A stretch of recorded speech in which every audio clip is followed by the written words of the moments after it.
of people hold back on networking because they have this mental inhibition affiliated with it. They consider that networking is something quite down market, that it's the worst sort of publicity that can be generated for any commercial venture. The question is, what do you do about it?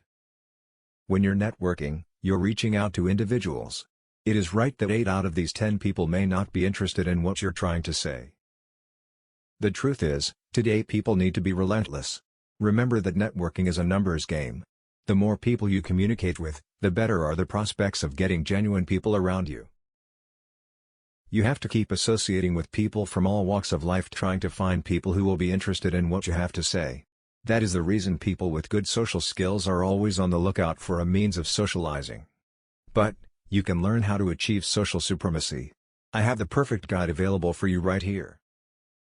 You might be facing these struggles: how to effectively use social networking sites, knowing how to have people want to hear what you have to say, how to have people believe that you comprehend his or her specific issues, and can help them to solve them, teaching all these things to someone else.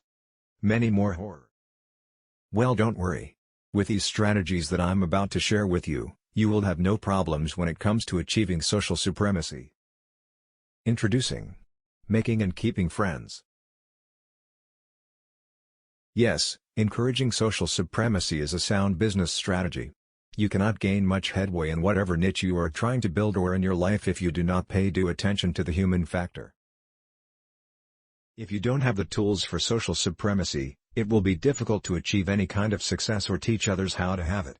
That is why it's very important for you to realize the value of what I'm offering. The price I'm charging for this book is minimal, when you consider the fact that you can use just one of these strategies to make your money back 10 to 15 times over. Remember that if you fail to take action today, things will not get better.